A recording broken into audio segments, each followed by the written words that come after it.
7 horas 31 minutos, 7 horas 31 minutos, bom dia, eu sou Ricardinho Boechat, esta é a Band News FM, nós vamos ficar juntos até as 9, qualquer coisa da matina, com as principais notícias nacionais e internacionais, nosso time de colunistas, de comentaristas, todas as equipes da Band News FM espalhadas pelo Brasil, pelo mundo. Obrigado a você, meu amigo, minha amiga, que está em nossas praças, as praças que compõem a nossa rede no Brasil e no mundo. Bom dia, Belo Horizonte, Brasília, Curitiba, Fortaleza, João Pessoa, Manaus, Miami, Maringá. Bom dia, Orlando, bom dia, Brazucas, Porto Alegre, Rio de Janeiro, minha cidade maravilhosa, no centro do furacão aí. Bom dia, Salvador, São Paulo, Tampa, Vitória. Bom dia também a quem está em outras regiões, em outros países, em outros estados, em outras galáxias. Mande para cá suas mensagens no ouvinte@bandnewsfm.com.br, ouvinte@bandnewsfm.com.br. Tem também o nosso WhatsApp, o 11 999 592 100, 11 999 592 100. Deixa eu começar dando bom dia pro nosso Megali. Bom dia, Carla Bigato. Bom dia. O Megali, não, o Barão, perdão. Bom dia, Barão. Fala, careca. Ontem o Barão revelou aqui que eu tinha feito uma Verdade, cirurgia. tá cabeludo agora. Fiz uma cirurgia no sábado aqui em São Paulo. Ele disse que era pra botar cabelo. Outros disseram que era pra botar seio. Outros disseram que era pra ligar as trompas. Pode ser também. Tá de sexo. Mas eu, na verdade, fiz uma cirurgia na parótida. Antes que você procure o que é parótida, porque eu também não tinha ideia do que era, fica aqui na base do queixo, do lado direito, debaixo da orelha, que aliás, eu fiz uma foto lateral minha ontem para ver a cicatriz. Quando olhei o celular e vi o tamanho da minha orelha, eu não tinha noção. Não, desta forma explícita, escancarada, eu confesso a vocês que eu tomei um susto com o tamanho da minha orelha. Bom dia, Luiz Megali. Bom dia, Júlia Duailib, no comando do Café com Jornal, a dupla dinâmica aí no comando do melhor telejornal matutino do Brasil. Bom dia também para o nosso Rafael Colombo. Se vocês estiverem vendo agora pelo nosso... como é que chama? Facebook. Nosso Facebook, o ângulo da câmera aí pega exatamente o ângulo da minha pequena cirurgia. Tá aqui, ó. Eu vou botar aqui o dedinho. A cicatriz pega aqui da base do queixo. Tá vendo ela aqui, ó? Deixa eu botar o dedo no lugar certo aqui. E vem até aqui, ó. Até aqui nessa, em cima da orelha. Essa pontinha aqui, essa aqui, ó. Tá aqui, ó. Aí, Megali, ó. Tá vendo a cicatriz aí? Diz que esse negócio de homem com cicatriz é charmoso. É isso mesmo, Júlia do Alib? Olha lá, ó. A cicatriz do Boechat. Fala que foi numa briga, né? Vou dizer que o Scarface da Band News FM. Mas aí é o seguinte, cara, essa coisa foi pra tirar um tumor da parótida benigno. Depois, quando abriram lá, eram 2. Aí fizeram a biópsia, tá tudo certo, nada demais. Estou livre dos riscos potenciais de desenvolver malignidade. Agradeço aos muitos ouvintes e ouvintas que mandaram mensagens para cá, desejando minha pronta recuperação. Tô bonitinho, tô inteirinho. Só que esta parte do rosto, em função de estar muito próximo do nervo facial, essa intervenção, ela fica dormente. Então, se alguém quiser passar aqui na Band para me dar um tapa do lado direito da orelha, eu não vou sentir nada, fica liberado aí, tá certo? Muito obrigado a todos pelo carinho. Minha gente, o noticiário tá aí, escancarado com as principais informações. Claro, o pano de fundo continua sendo aí a intervenção no Rio de Janeiro. Ontem houve uma apreensão importante da Polícia Rodoviária Federal. Pegaram um carregamento grande de fuzis, munições e tal, vindo de Foz do Iguaçu para o Rio de Janeiro, mostrando que ações nas estradas, ações preventivas, né? Foi uma apreensão de 40 mil munições e 45 armas já na Baixada Fluminense, mas procedentes de Foz do Iguaçu.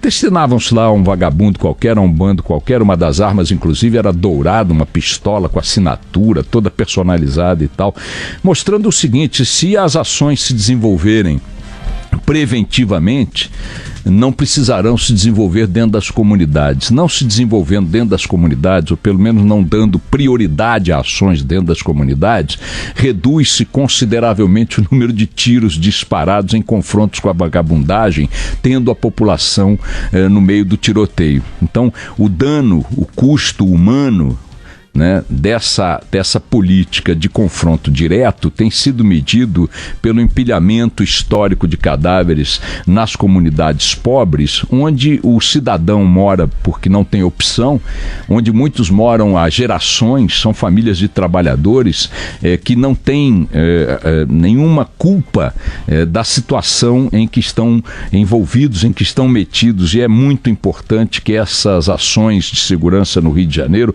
entendam que o poder de fogo dos bandidos não é gerado dentro da comunidade, mas é importado e trazido de fora, especialmente do Paraguai. Eu conversei com um especialista na sexta-feira para preparar uma nota na minha coluna da Isto É, que eu publiquei este fim de semana, e dizendo o seguinte: o Paraguai importa, se você considerar a quantidade de armas que o Paraguai importava, o número mais recente que ele tinha, já tinha alguns anos, não é um número atual, não sei se esse número aumentou ou não, mas ele disse: olha, Boixá, o último levantamento que eu analisei, o Paraguai estava importando armas numa quantidade suficiente para dar 10 armas para cada um de seus habitantes adultos entre 18 e 45 anos de idade. Ou seja, a troco de que o Paraguai está importando tal quantidade de armas de uso individual? Rifles, fuzis, metralhadoras, pistolas, muitas delas de uso restrito de forças armadas. O Paraguai importa essa quantidade de armas de forma gigantesca, escancarada, vende à luz do dia em lojas espalhadas por cidades fronteiriças ou nem tão próximas da fronteira assim, com controles absolutamente irrelevantes, fora aquilo que é vendido clandestinamente, fora das lojas ou paralelamente às lojas, e por enquanto muito do que se discute da prevenção da segurança no Brasil e especialmente no Rio de Janeiro olha para as comunidades. Ora, se você tirar o poder de fogo da bandidagem, o que ela vai fazer quando a polícia chegar? Fugir. O que ela vai fazer quando a polícia chegar? Submeter-se à autoridade. Não vai haver troca de tiros. Então é evidente que ações como essa da Polícia Rodoviária Federal, que é apenas uma gota no oceano do armamento, e prenderam 40 mil munições e 45 armas, vários fuzis, ações como essas são as ações de inteligência, são as ações de prevenção, de interceptação. Poderá ocorrer aqui e ali um confronto na comunidade com perdas humanas entre policiais e civis? Poderá, mas elas não podem ser a regra, como tem sido historicamente até aqui. Torço, mas torço muito, para que todo esse aparato e todo esse discurso político e toda essa discussão em torno da intervenção sirva para mudar a cultura da política de segurança pública no Rio de Janeiro e no Brasil, deslocando das comunidades para o campo preventivo, o campo da inteligência, o campo da ação diplomática, as ações efetivas que o Estado brasileiro tem que desenvolver. Aliás, estou estranhando que até agora os ministros envolvidos nas discussões relativas à intervenção no Rio de Janeiro sejam o ministro da Defesa, da Justiça e agora, a partir de agora, o ministro da Segurança Pública. Pergunto, onde está o chanceler? Aloysio Nunes Ferreira, chefe do Itamaraty e da diplomacia brasileira. Ué, mas o que ele tem que fazer nesse campo? Ele tem que atuar junto aos países com os quais o Brasil tem fronteira, para que estes países também adotem políticas conjuntas com o Brasil para diminuir, pelo menos, a derrama de armas que aqui chega proveniente de lá. Sem controle nenhum dentro desses países, ao contrário, até com estímulo econômico para que essas atividades continuem acontecendo. A troco de que o Paraguai importa 10 vezes mais armamentos do que podem ser consumidos por sua população adulta? Claro que importa para vender para o Brasil. E vender para quem no Brasil, se o porte de arma no Brasil é proibido? Como é que pode um país com o qual nós temos relações diplomáticas, econômicas, fronteiras e tudo mais, atuar como se fosse um inimigo nosso, na passividade absoluta? Como se o que ele faz por lá para ganhar alguns trocados não resultasse em mortes por aqui. E ficam os nossos diplomatas aí cheios de punhos de renda, nos seus coquetéis, nas suas discussões teóricas, e o diplomata maior, que é o chanceler, até agora sequer um pronunciamento fez. Estranho muito que o presidente Temer ainda não o tenha chamado à linha de frente nessas discussões, e acho que isso vai acabar acontecendo a qualquer momento, assim espero, para que essa intervenção possa de fato fato, produzir resultados que mereçam o nosso aplauso. Tomara que dê certo. Tomara que dê certo. Se não der certo, revelará um fracasso do governo, mais um, que será pago pela população, quer do ponto de vista econômico, quer do ponto de vista humano. Se der certo, eventualmente pode render frutos eleitorais a um ou a outro, mas eu estou pouco me lixando. Eu quero é que dê certo. Isso e tudo mais que se faça em benefício da população em todas as frentes possíveis. Temos ontem a ação da Polícia Federal na Bahia com um pedido de prisão que acabou sendo negado pela Justiça contra Jacques Wagner, ex-governador baiano, por suspeitas, acusações de recebimentos criminosos ilícitos, 82 milhões de reais em propinas envolvendo a reforma lá daquele estádio de Salvador, Fonte Nova, isso, para a Copa do Mundo. O Jacques Wagner negou. O efeito político dessa iniciativa da Polícia Federal, que os agentes informam estar baseados em provas bastante consistentes, indícios bastante consistentes de envolvimento de Jacques Wagner na bandalheira, ele negou, como todos os envolvidos e acusados e suspeitos e investigados costumam negar, mas resta desta operação, restam duas coisas. Primeiro, o Jacques Wagner é o plano B do PT na hipótese de Lula não conseguir viabilizar sua campanha, sua candidatura na Justiça. Jacques Wagner, atingido por uma investigação como essa, dependendo dos desdobramentos, também sofrerá um desgaste significativo, é inevitável, claro, depende do que vem a público a partir de agora e dificulta ainda mais o campo de opções do PT para encontrar um sucessor de Lula para uma candidatura possível, alternativa à do ex-presidente, dentro do próprio partido. Quanto mais enfraquecido ficar o PT no seu elenco de opções, maior será a possibilidade de que o partido caminhe, claro, inevitavelmente, para algum tipo de aliança no campo da esquerda. Resta saber quem seria. Ontem, deputados que compunham o partido da Rede, de Marina Silva, 2 deles resolveram migrar para outro partido, acho que para o PSD. Com isto, a bancada da Rede no Congresso diminuiu de 5 para 3 deputados. Tendo 3 deputados, Marina Silva não terá acesso garantido aos debates presidenciais. O tempo de campanha dela na televisão já é irrisório e ela, fora dos debates presidenciais, perderá enorme visibilidade que os debates concedem. O primeiro deles já aqui na Band, no dia 9 de setembro, não é isso? Vamos checar a data aqui que eu fiz confusão. Não me lembro se é agosto ou setembro. O fato é que esses movimentos que vão acontecendo na área de cada partido com pré-candidatos ou sem pré-candidatos ainda, como é o caso do PT, pelo menos formalizados,